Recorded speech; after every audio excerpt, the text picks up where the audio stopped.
Well, good afternoon, everybody. Coming from the garage, it is way too windy outside to be trying to film anything, and I don't feel like editing stuff. I'm coming at you raw. Anyways, went for my run. It's in the afternoon, and it took that whole time for me to get out there. Not because I was busy, but mentally I wasn't there. Physically, I didn't want to do it. I just didn't want to do it. You know, I was fighting it the whole time, but I knew it was better for me physically, mentally. Mentally, I cleared myself, so I knew if I could just get out there, if I could make myself get out there, that everything would be all right.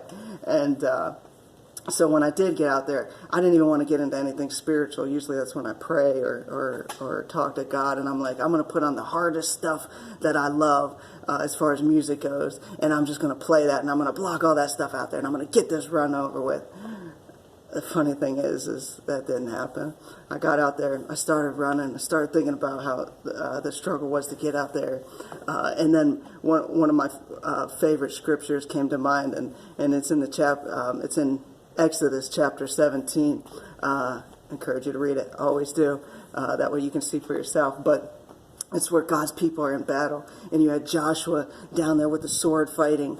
And Joshua's strength in his army strength was Moses, who had his hands held up, petitioning God with them and their win, and then Moses gets tired, and so Moses' arms start to come down, and Joshua's armies start to start to pull back, and Aaron and Hur, who were with Moses, saw that, and then they began to lift Moses' arms up, and so Moses' arms went back up, and Joshua's success started to happen again.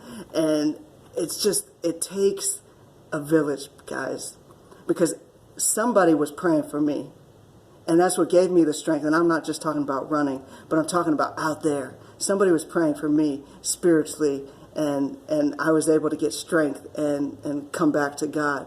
And we can get there. I mean, just because I'm a pastor doesn't mean that I can't get there. I mean, nobody is I guess too good that they just get like but we do, and that's why we need other people to be praying for us, and that's why we need to be praying for other people when our cup is full. That way we can pour into people. When you're there, when you're feeling good, man, pray for people, because somebody's out there is and you're the one who's lifting them up. You're the ones whose hands are up on their behalf.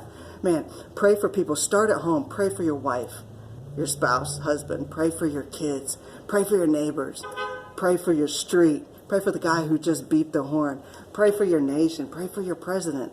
It's cool. You know what? You don't have to like him, but God can change people. He changed me. I know that's a miracle. So he can change anybody. So pray for somebody, because you are their strength in their battles.